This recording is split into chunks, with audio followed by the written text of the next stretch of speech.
Bom dia, moçada, tudo bem com vocês? Aqui quem vos fala é o professor Eugênio Bastos, canal Geogênio, democratizando o ensino da geografia.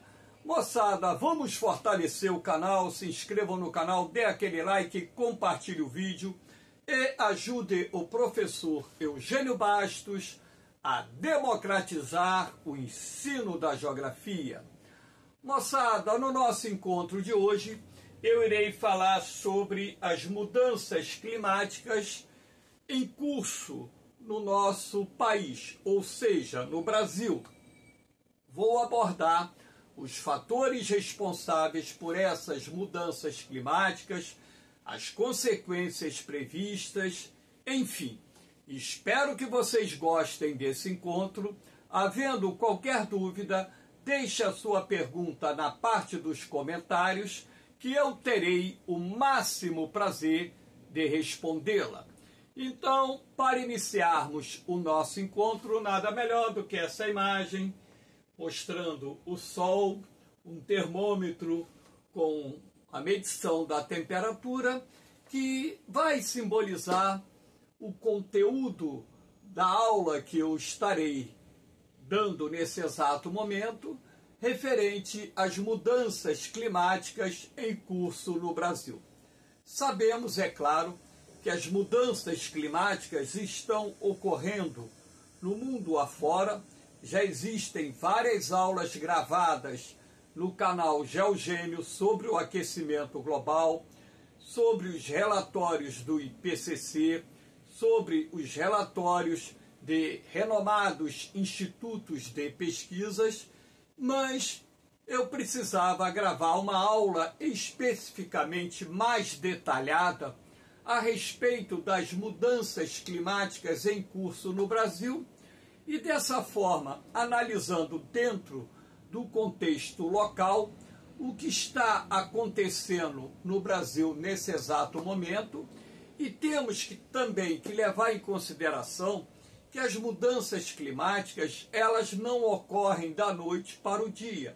É um processo lento, todavia progressivo, e que vem se acelerando nas últimas décadas em função, é claro, da ação antrópica, ou seja, da ação humana, que vem contribuindo, de certa forma, de maneira bastante significativa, para o aumento das emissões de gases do efeito estufa na atmosfera, que desempenham um importante papel no aquecimento global. E também há de se destacar que a perda de milhões de hectares de vegetação nativa todos os anos dá a sua contribuição para que a temperatura do nosso planeta não só aumente, assim como também a umidade relativa do ar em determinadas regiões da Terra diminua. Lembrando também que essas mudanças climáticas alteram não só os padrões de temperatura, assim como os padrões de precipitação e ainda a distribuição da precipitação mundo afora. Então, dentro dessa ideia generalizada, eu estarei falando sobre as mudanças climáticas que estão em curso no Brasil.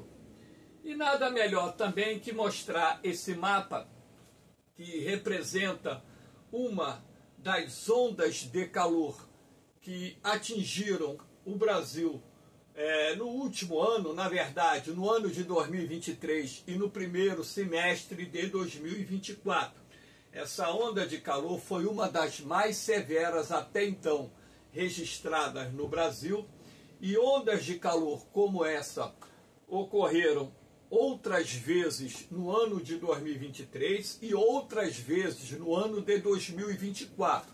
O que chama a atenção não é só a questão de termos o aumento da intensidade das ondas de calor, o aumento do número de dias em nosso país submetidos a ondas de calor, e a imprensa, através dos noticiários de TV, tem reiterado, tem falado com frequência sobre as ondas de calor que estão atingindo o território brasileiro, inclusive nesse exato momento, o Brasil central, parte do sudeste, nordeste e parte do sul do Brasil está submetido a uma outra onda de calor, com temperaturas bastante elevadas para essa época do ano. É claro, o que chamou mais atenção dentro desse contexto foram os extremos de temperatura. Tivemos áreas do território brasileiro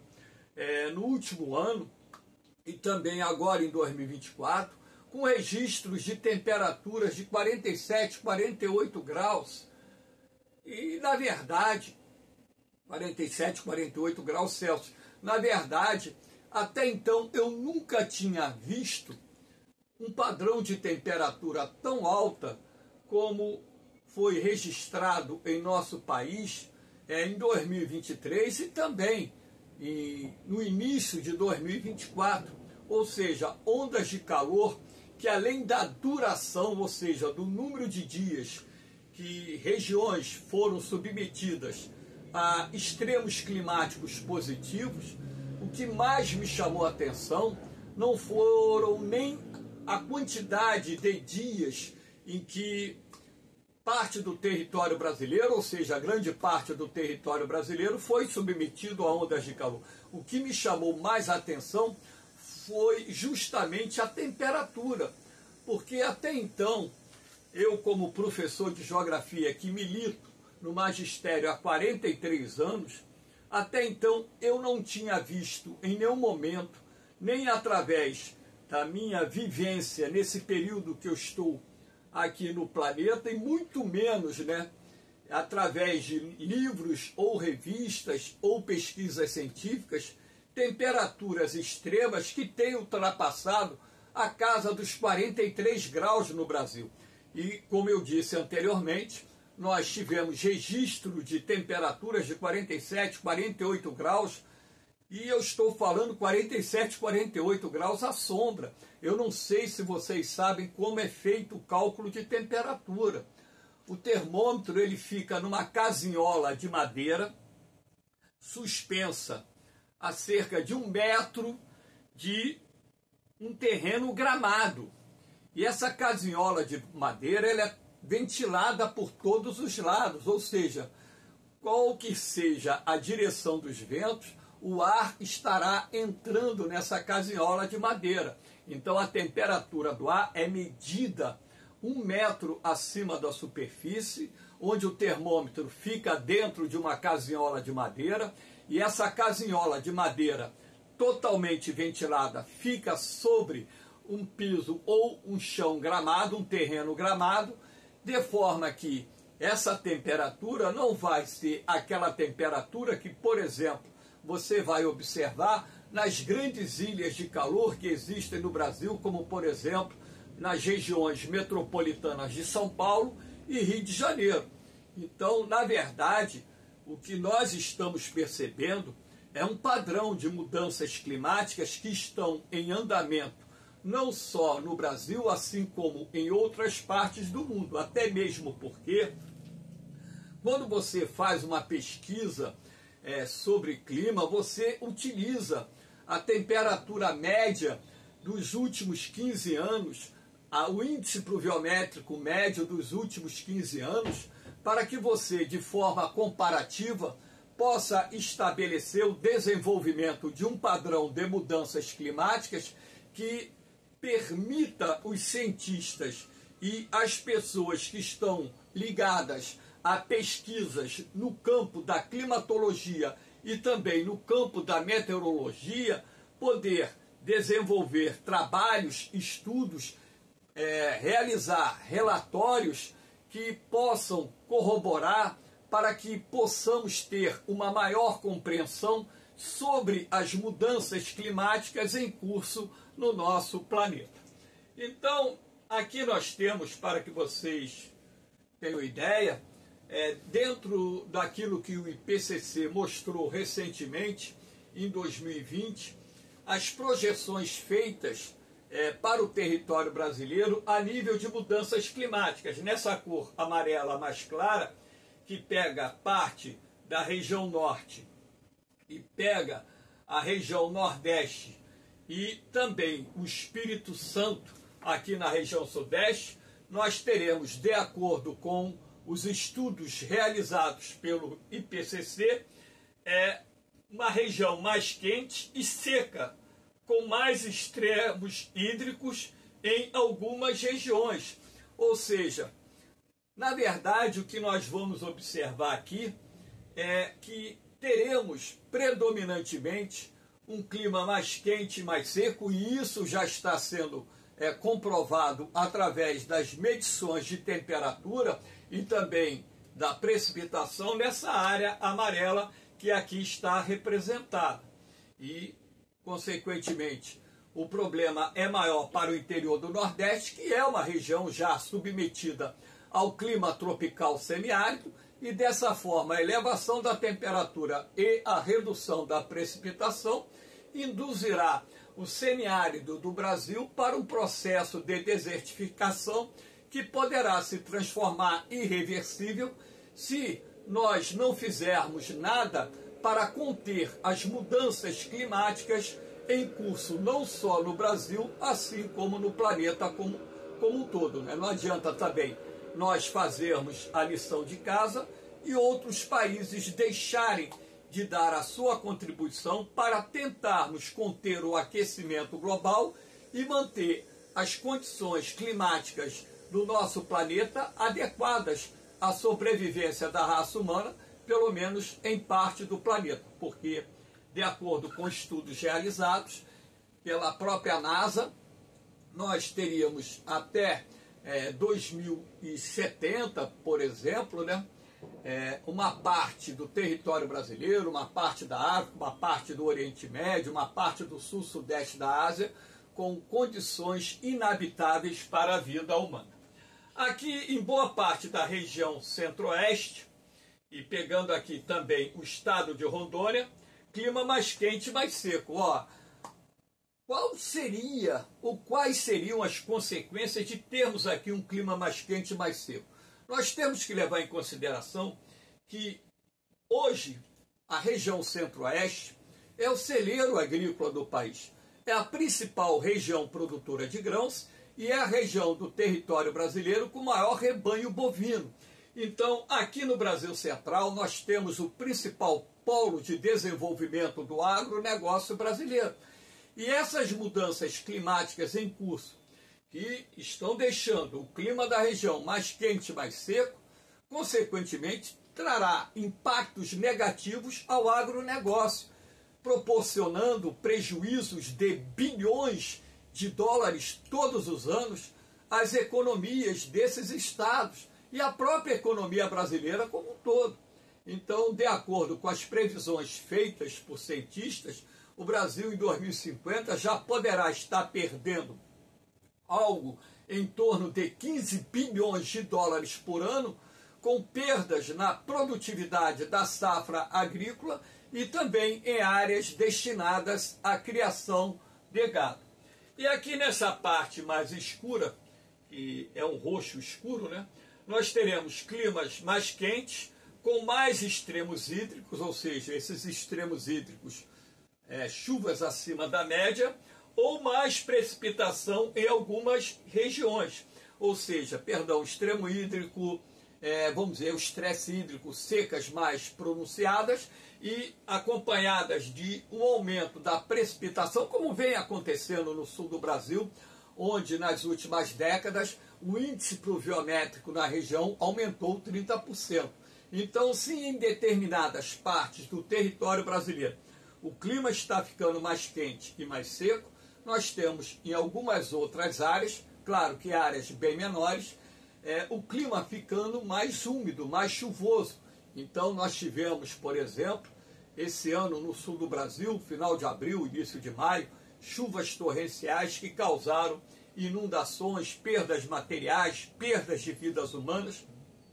Então esses extremos climáticos, em função das mudanças climáticas em curso no nosso planeta, eles serão mais comuns, mais frequentes, não só no território brasileiro, assim como em outras partes da Terra. Aqui nós temos, né, um estudo realizado pelo INMET, o Instituto Nacional de Meteorologia, maiores temperaturas médias desde 1961. Então nós temos aqui nessa linha cor de abóbora a temperatura média, ou a média histórica, né, de 1991 até o ano de 2020, e aqui nós temos 5 anos em que essa temperatura ficou acima da média histórica, e você pode perceber que nos anos de 2015 e 2024 tivemos as maiores temperaturas médias históricas registradas nesse período, que foi levantado pelos meteorologistas do Instituto Nacional de Meteorologia, que aliás é um dos melhores institutos que nós temos. Eu sigo eles diariamente, vejo a previsão, vejo tudo aquilo que eles estão informando, e o pessoal lá do INMET está de parabéns pelo excelente trabalho que eles realizam. Aqui nós temos a anomalia de temperatura de 1961 a 2023. Então nós vamos pegar aqui, ó, por exemplo, de 2012 até 2023, somente em 2022 nós tivemos uma anomalia negativa. Repare que nós vimos até o ano de 1997 com anomalias negativas. E de 1997 para cá, ou seja, né, de 27 anos atrás para cá, nós tivemos 1, 2, 3, 4, 5, 6, 7 anos de anomalia negativa, 20 anos de anomalia positiva. Então, o que isso está nos indicando? A presença de um padrão de mudanças de temperatura no território brasileiro, e esse padrão de mudanças de temperatura, ele pode ser facilmente definido através dos indicadores de temperaturas médias que são apurados nas mais diferentes regiões do Brasil. Então, o que eu normalmente falo para os meus alunos é o seguinte: quando existe já um padrão definido dentro do aspecto temporal, fica muito difícil você contradizer a tese que vai sustentar o processo de mudanças climáticas que estão em curso no território brasileiro.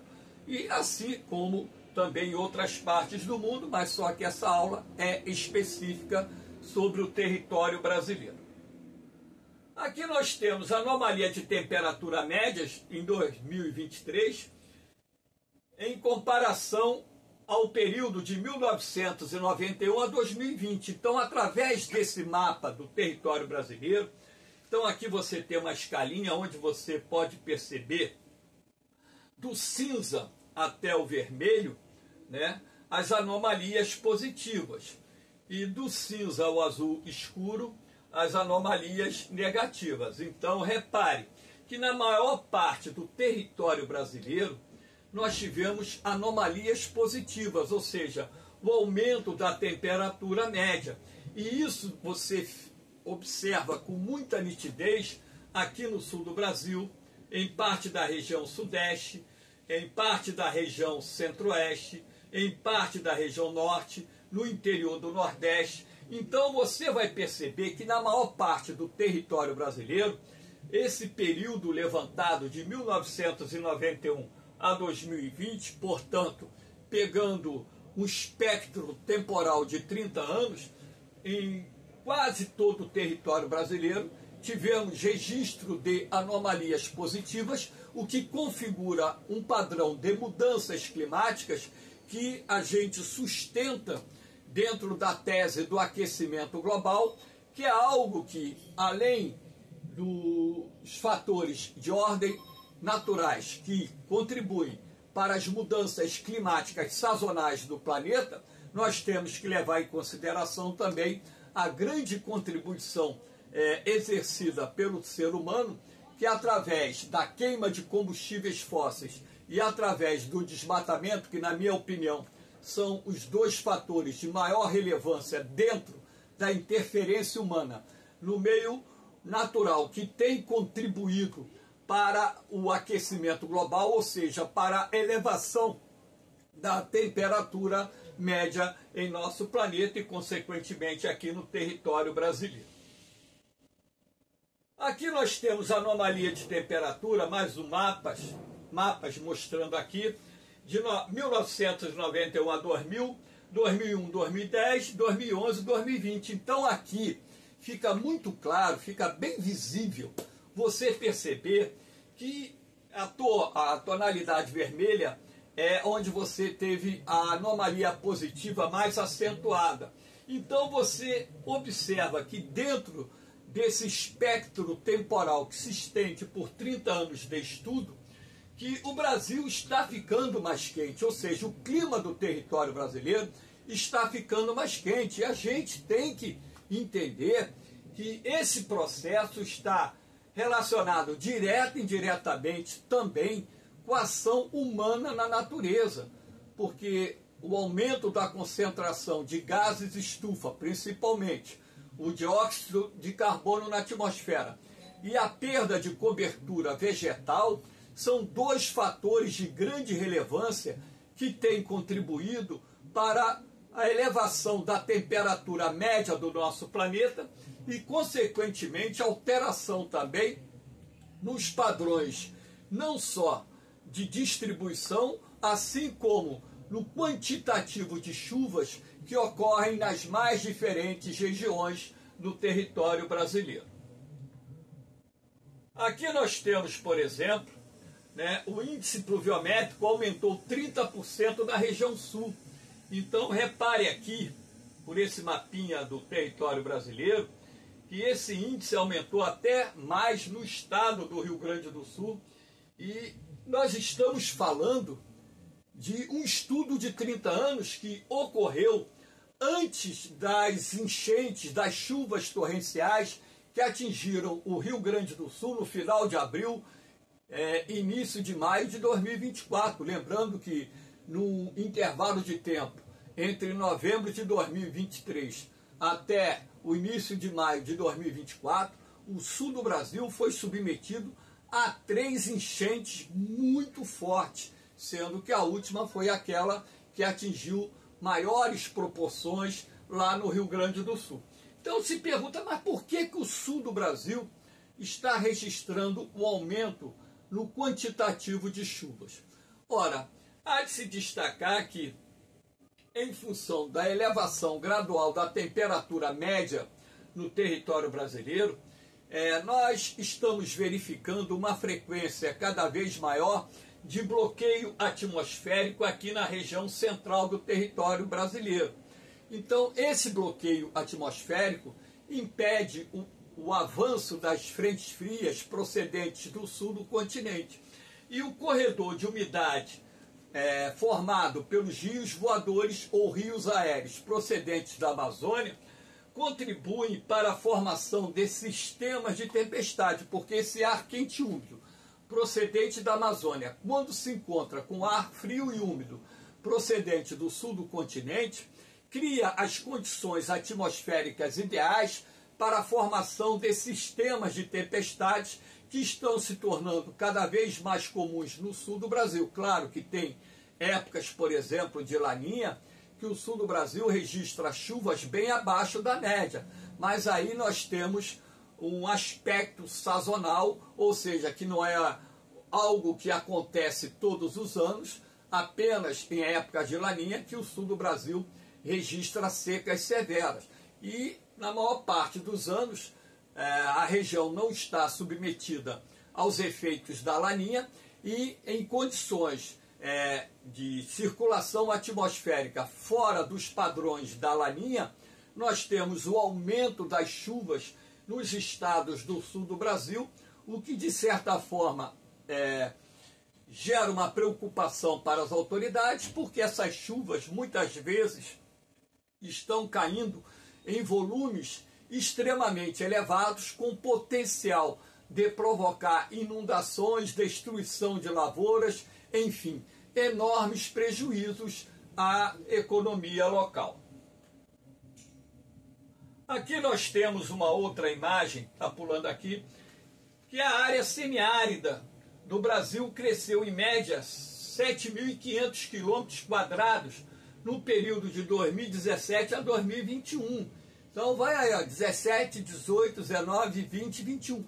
No intervalo de 5 anos, podemos assim dizer que a área do semiárido é 5 vezes 7, 35, 5 vezes 5 é 25, então nós tivemos um aumento de 37.500 quilômetros quadrados, que equivale quase à soma dos estados do Sergipe e Alagoas, sendo acrescida a área semiárida do território brasileiro. Agora, por que o semiárido está aumentando?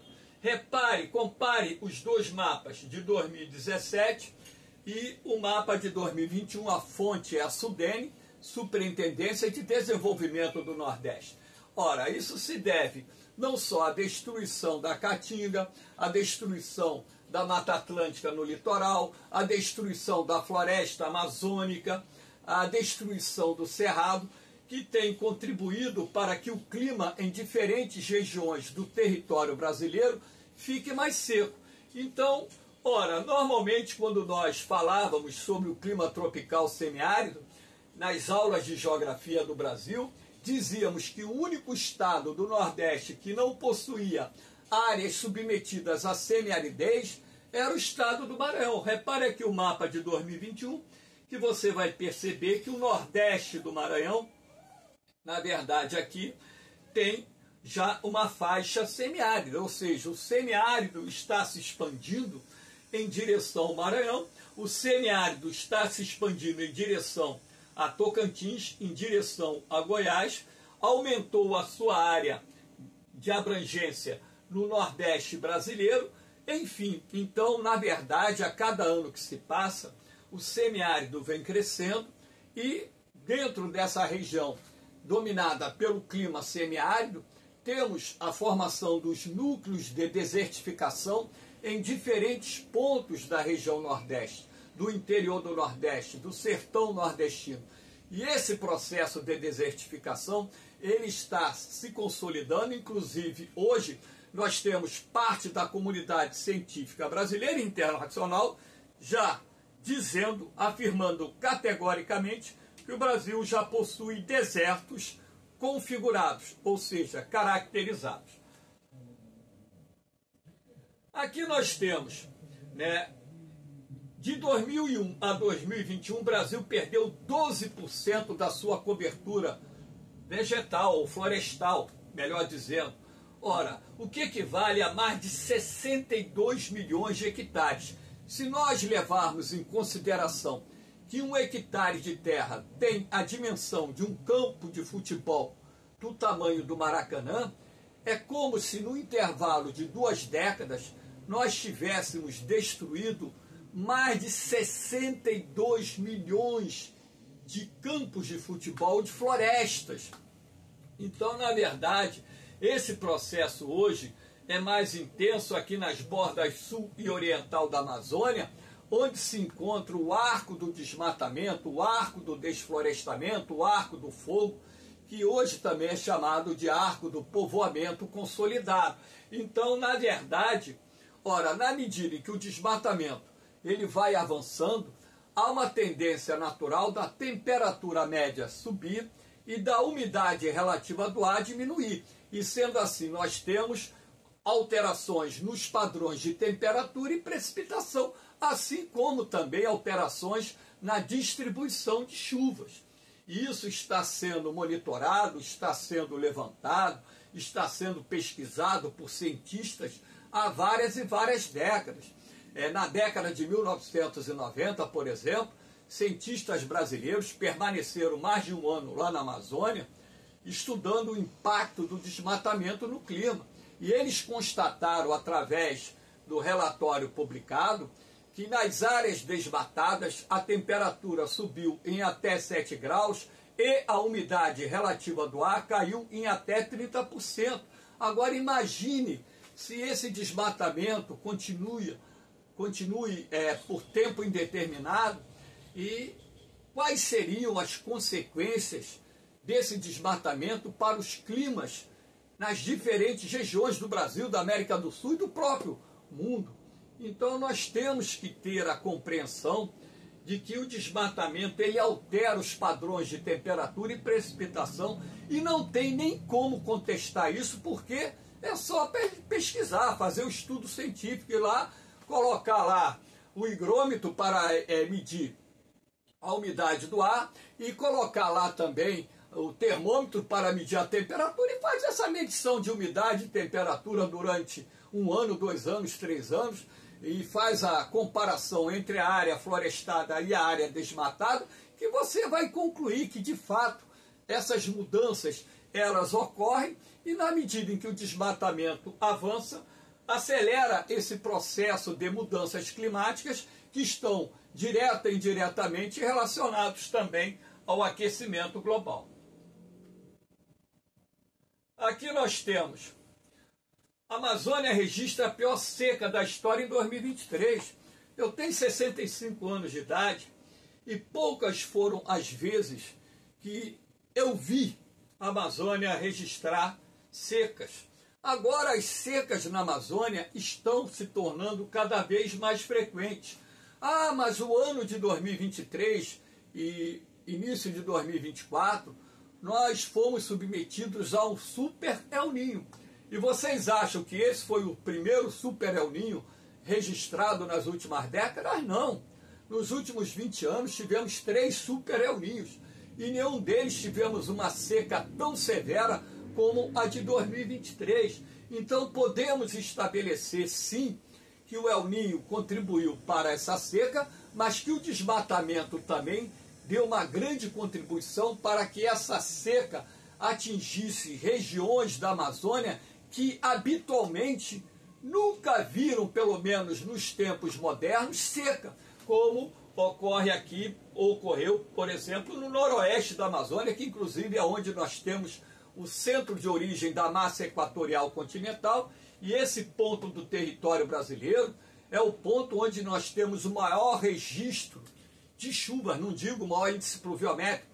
Aqui nós temos índice pluviométrico acima de 4.000 milímetros por ano, mais de 200 dias de chuva por ano, e essas chuvas ocorrem com relativa regularidade aqui. Repare que por esse mapa você observa com muita clareza que a Amazônia Ocidental também foi submetida a uma seca severa no ano de 2023. A televisão mostrou a situação dos rios, como está mostrando agora. O El Niño acabou. Estamos entrando na Laninha, estamos saindo da situação neutra para a situação de Laninha, e as previsões é que a seca de 2023 venha a ser superada pela seca de 2024. A televisão tem mostrado os níveis dos rios lá na Amazônia que estão abaixo do que estavam nessa época do ano em 2023. Então, na verdade, nós temos um padrão em desenvolvimento que está acendendo o sinal de alerta e que, se nada for feito para conter essas mudanças climáticas em curso, isso terá um custo muito elevado para a sociedade. Aqui nós temos número de dias com onda de calor no estado de São Paulo previsto para 2050.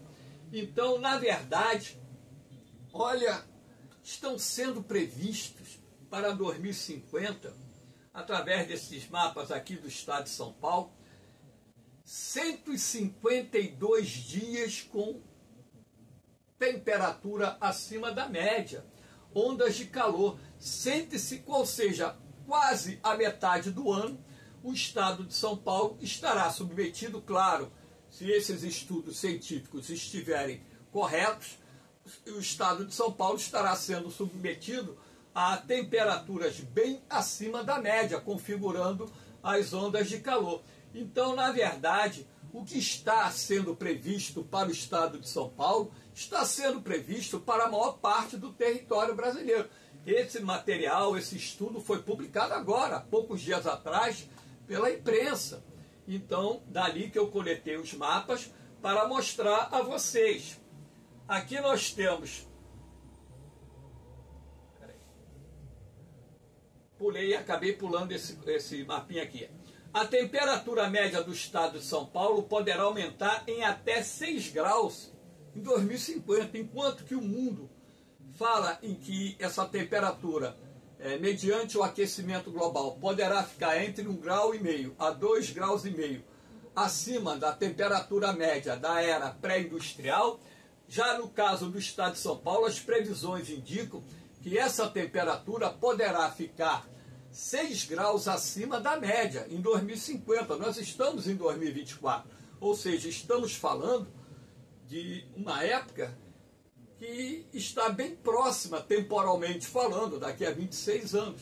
Então, se os cientistas estiverem corretos com as previsões que estão fazendo, o estado de São Paulo, assim como outras partes do território brasileiro, estarão submetidos a ondas de calor mais fortes, a períodos secos mais prolongados, com impactos socioeconômicos ambientais irreversíveis. Então, é preciso que as autoridades, não só brasileiras, como as autoridades internacionais, elas deixem o discurso de lado e passem para a ação efetiva, para que nós possamos conter essas mudanças climáticas e manter a sustentabilidade da vida humana na Terra, assim como a sustentabilidade das demais espécies vivas do nosso planeta. Então, moçada, espero que vocês tenham gostado do nosso encontro. Dê aquela forcinha ao canal Geogênio, dê aquele like, compartilhe o vídeo, divulgue o canal. O canal Geogênio é uma plataforma de ensino que tem por objetivo fornecer aos jovens que estão se preparando para concursos militares e vestibulares informações, conteúdos para que possam melhorar o seu desempenho e, consequentemente, obter a aprovação tão desejada, assim como também aquelas pessoas que estão se preparando para concursos públicos que exigem o conhecimento também da geografia. Essa aula foi gravada no dia 26 de julho de 2024. Espero ter atendido a demanda dentro daquilo que eu me propus a fazer. E sendo assim, no mais, um beijão no coração de vocês. Um forte abraço. Fiquem com Deus. Eu vou, mas eu volto, hein? Fui!